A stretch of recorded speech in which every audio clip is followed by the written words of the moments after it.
The geopolitical architecture of Southwest Asia underwent a cataclysmic shift in early February 2026. Following the collapse of the Muscat Framework, the United States National Security Council issued Executive Order 14201, designating the Iranian leadership as a direct kinetic threat to global maritime stability.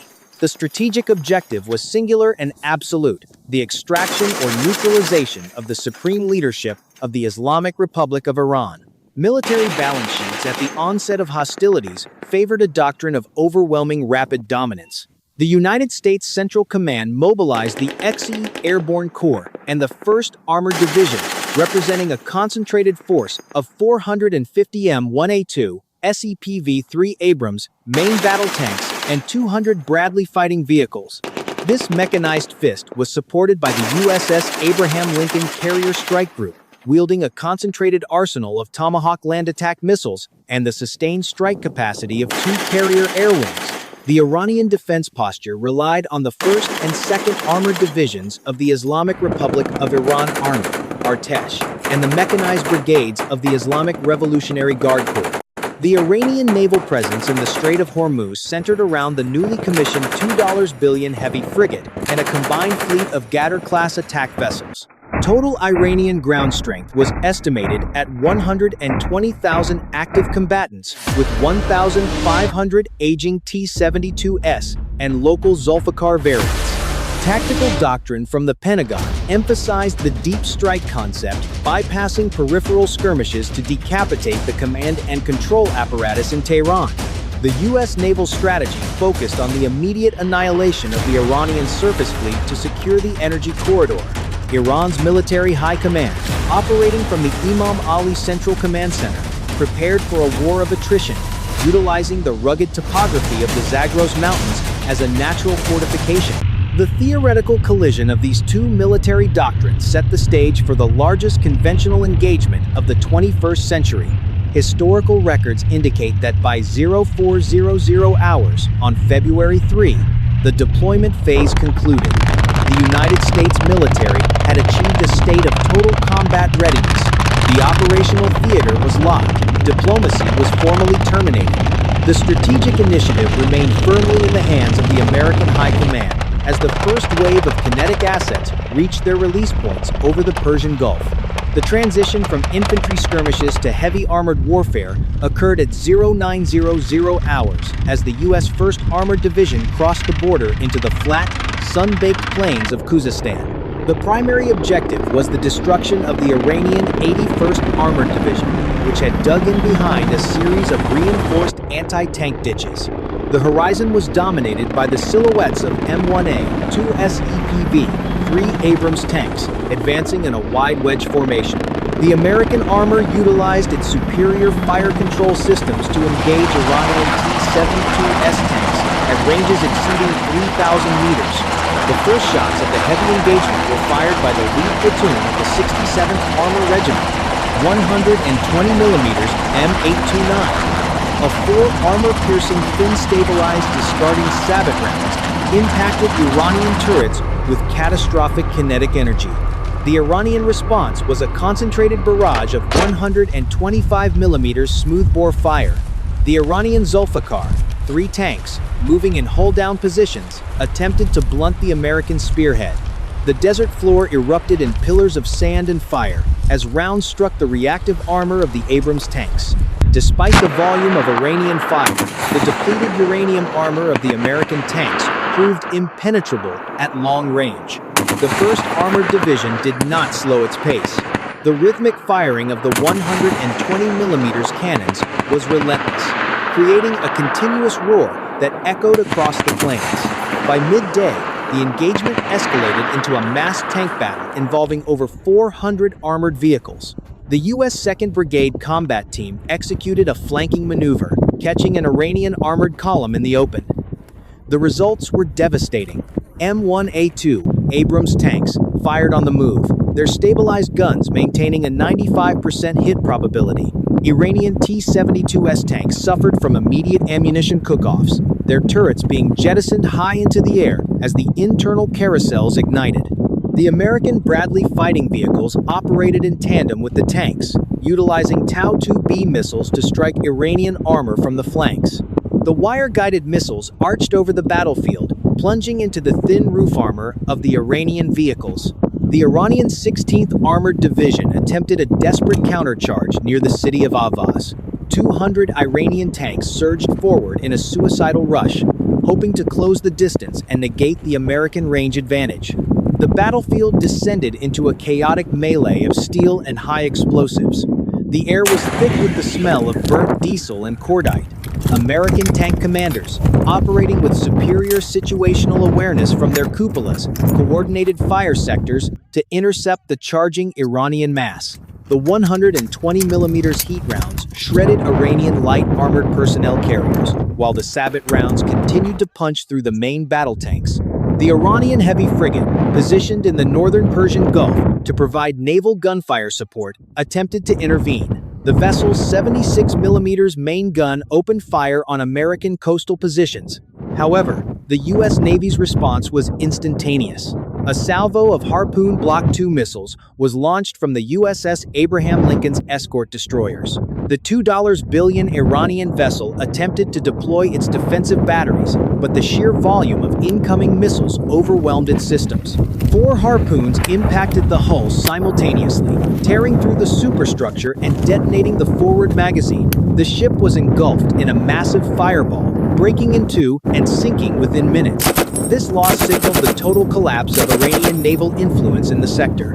On land, the Iranian armored divisions were reduced to burning husks. The 1st Armored Division had achieved a breakthrough of the primary defensive line.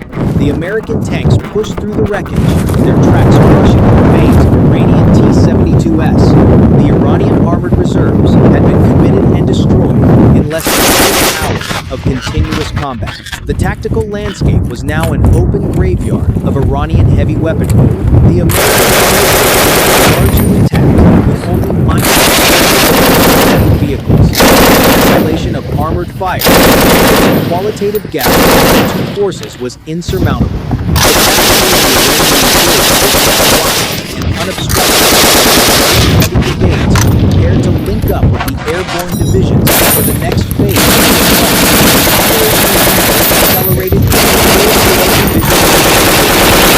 U.S. first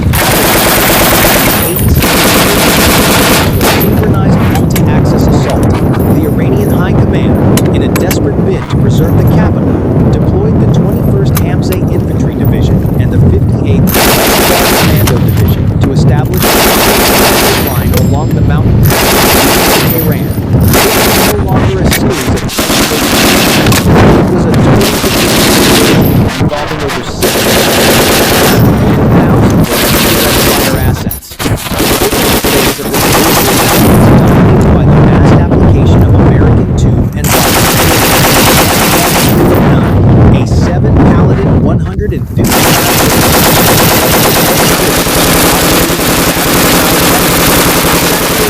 Iranian assembly areas with a mixture of high explosive and dual-purpose improved conventional munitions.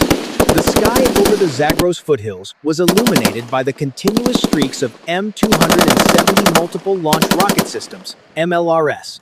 Each rocket pod unleashed a localized storm of steel, neutralizing Iranian-towed artillery positions before they could register their first ranging shots. The Iranian artillery response, hampered by the speed of American counter-battery fire, was sporadic and largely ineffective against the mobile U.S. formations. As the artillery preparation concluded, the 1st Cavalry Division initiated a rapid mechanized breakthrough. M1A2 Abrams tanks and M2 Bradley fighting vehicles moved at maximum tactical speed across the uneven terrain. The Iranian 58th Commando Division had fortified the heights with heavy machine gun nests and recoilless rifles. The American Combined Arms Doctrine integrated the direct fire of the tanks with the suppressive fire of the Bradley's 25mm Bushmaster cannons. The 25mm high-explosive incendiary rounds shredded the Iranian rock-hewn fortifications, while the Abrams 120mm cannons methodically reduced reinforced bunkers to rubble. In the southern sector, the 82nd Airborne Division, having having secured their primary drop zones, began a pincer movement to isolate the Iranian 21st Division.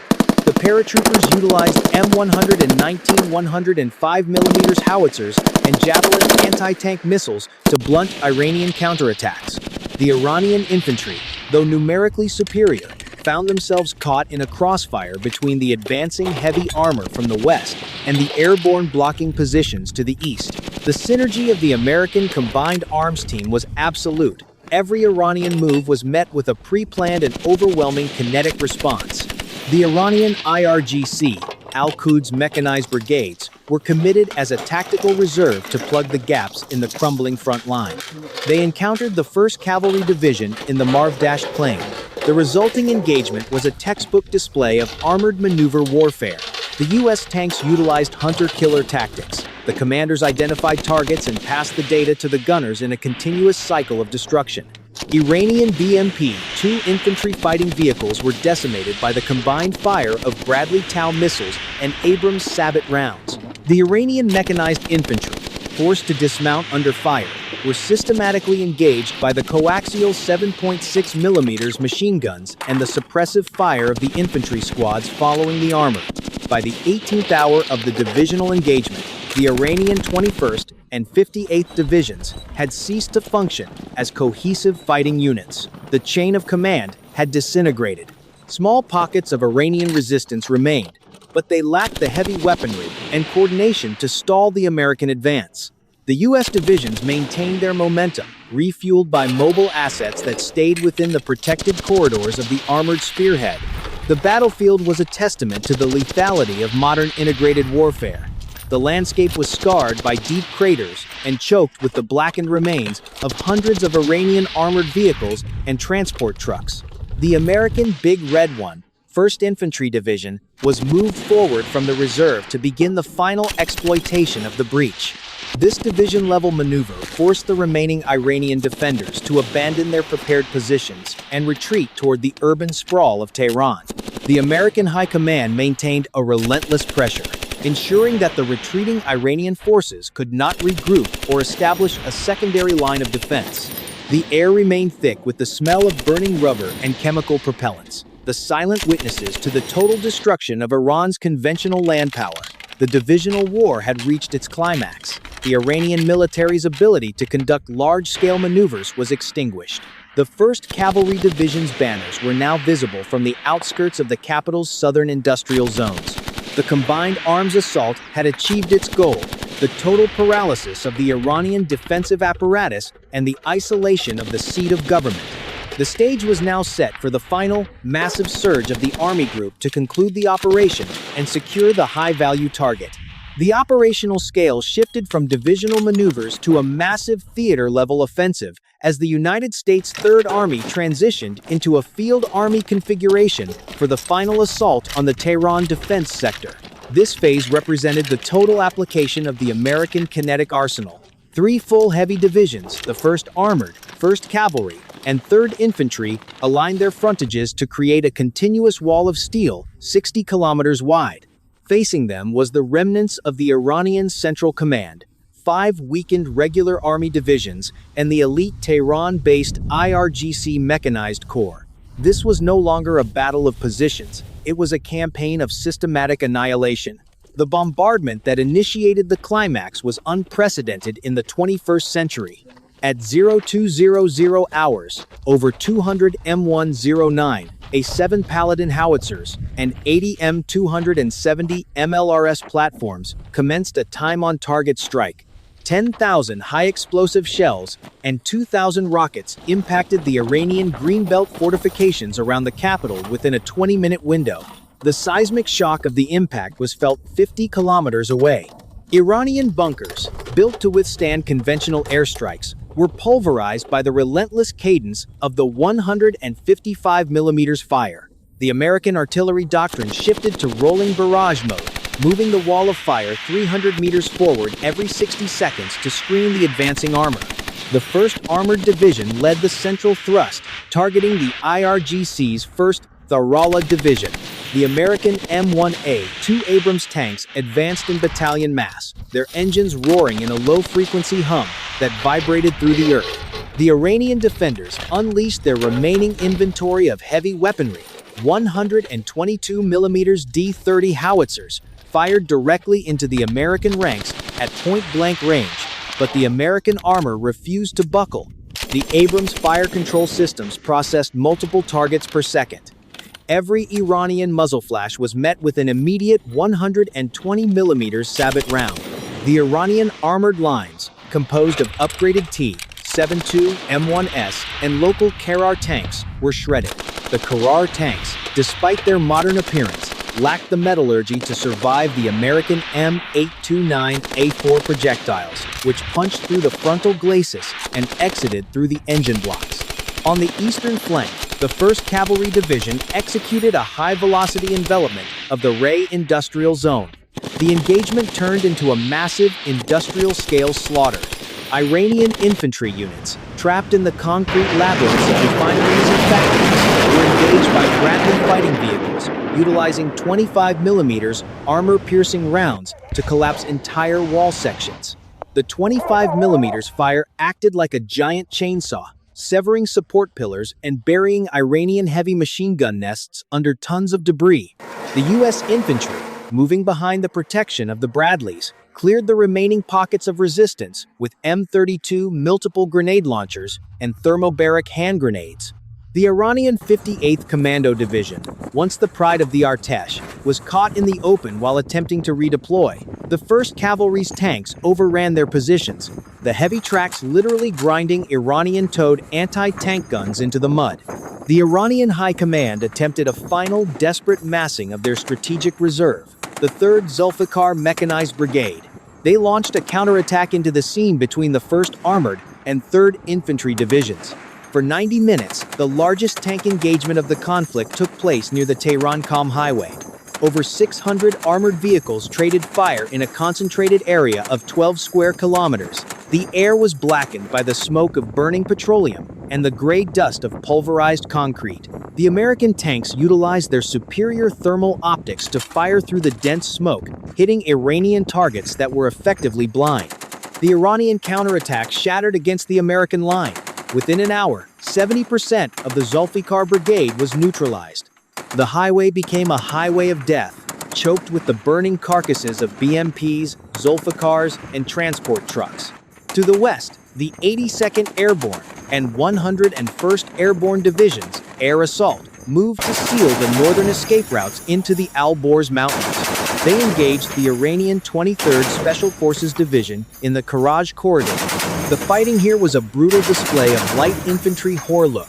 American paratroopers utilized M249 SAW light machine guns and M240B medium machine guns to create kill zones across every mountain pass. Iranian units attempting to break out were met with a wall of lead. The 60mm and 81mm mortars of the U.S. airborne battalions fired continuously, providing a curtain of fragmentation that prevented any Iranian movement. The Iranian Special Forces, despite their elite training, could not overcome the sheer volume of American fire support and the discipline of the airborne blocking positions. By the 48th hour of the climax, the Iranian military as a cohesive entity had ceased to exist. The army group-level destruction was nearly absolute. The American forces had destroyed approximately 1,200 Iranian tanks, 2,500 armored vehicles, and 800 artillery pieces. The Iranian casualty count was estimated in the tens of thousands, while American losses remained remarkably low due to the effectiveness of the fire and maneuver doctrine. The outer defenses of Tehran had been erased. The massive urban sprawl lay exposed. The final phase of the destruction involved the systematic neutralization of the IRGC headquarters buildings and the Ministry of Defense complex. U.S. Army heavy engineering units, protected by Abrams tanks, began the process of breaching the inner city walls. The sound of the American advance, the rhythmic clattering of tracks, and the thunder of 120mm guns was the only sound left in the deserted streets of the southern suburbs. The Iranian leadership's ring of steel had been transformed into a ring of fire and scrap metal. The American Army Group now sat at the gates of the seat of power, prepared for the final extraction mission. The objective was within reach. and the Iranian military power had been utterly liquidated in a display of conventional force that redefined modern warfare. The final operational phase commenced at 0400 hours on the third day of the campaign. The United States High Command committed its strategic reserve, the 1st Marine Expeditionary Force, IMEF, and the 11th Armored Cavalry Regiment, known as the Black Horse. These fresh units were inserted into the northern Tehran sector to execute the Hammer and Anvil maneuver. While the army group held the Iranian remnants in a state of terminal attrition within the city center, the fresh armored reserves bypassed the urban wreckage to sever the final escape arteries leading toward the Caspian Sea. The commitment of these reserves signaled the transition from a battle of conquest to a mission of decapitation. The 11th Armored Cavalry Regiment utilized its high mobility to strike the Iranian 65th Airborne Special Forces Brigade, which had been positioned as the Supreme Leader's Praetorian Guard. The engagement occurred near the northern palace complexes.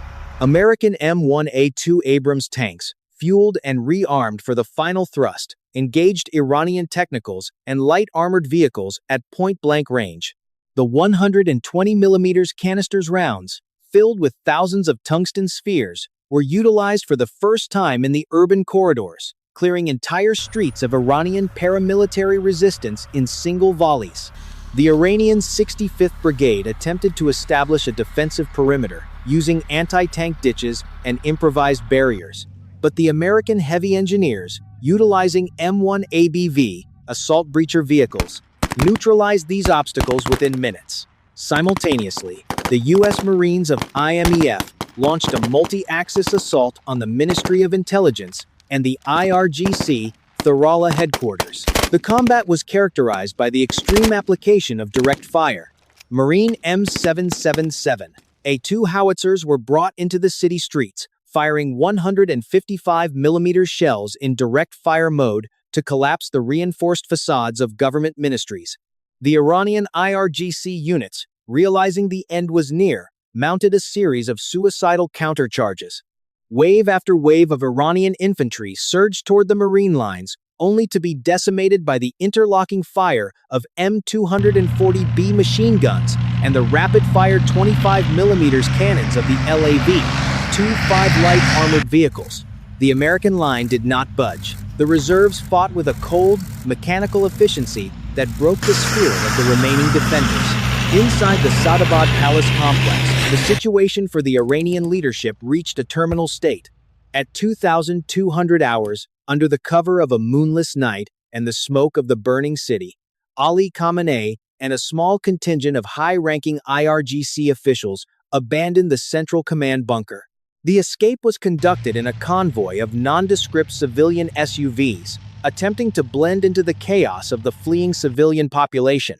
However, the American 11th Armored Cavalry had already established a series of steel rings around all northern egress points. The convoy was forced to take secondary mountain roads, moving toward the rugged terrain of the Alborz Range.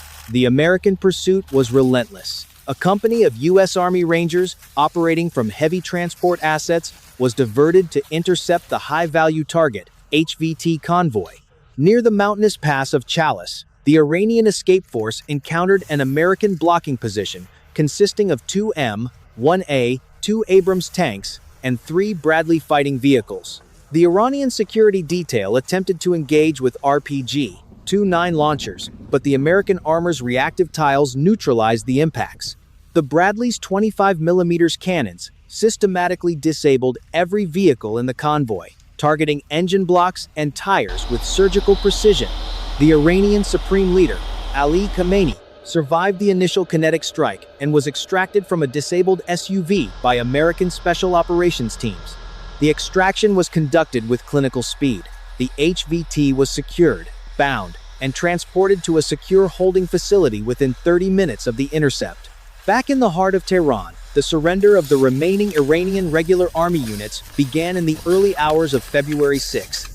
Thousands of Iranian soldiers, seeing the American flags flying over the Azadi Tower and the ruins of the IRGC headquarters, laid down their arms. The 1st Armored Division's tanks parked in the Imam Khomeini Square, their cannons pointed at the empty shells of government buildings. The $2 billion naval investment lay at the bottom of the Gulf. The elite divisions were piles of scrap metal and ash, and the ideological heart of the regime had been physically removed. The final tally of the 72-hour war was staggering. The United States had achieved total military victory with a speed that defied historical precedent. The Iranian military machine, once considered the most formidable in the Middle East, had been systematically dismantled. The midnight hammer had fallen with absolute weight. Every major Iranian airbase, naval port, and command node was under American control or destroyed. The 1st Infantry Division took up positions as the Transitional Occupational Authority, while the 82nd Airborne secured the capital's airports for the arrival of the 1st Diplomatic and Reconstruction Units. The conflict concluded not with a treaty, but with a total cessation of organized resistance. The Iranian state apparatus had dissolved in the face of superior technology, doctrine, and raw kinetic power. As the sun rose on the 7th of February 2026, the American flag was raised over the former U.S. Embassy in Tehran, marking the end of a 47-year geopolitical standoff. The supreme leader was in American custody, the Iranian fleet was non-existent, and the once mighty divisions of the Islamic Republic were nothing more than footnotes in a new chapter of American military history. The operation was a masterpiece of combined arms and strategic reserve management, proving that in the arena of high-intensity conventional warfare, the United States remained an unrivaled superpower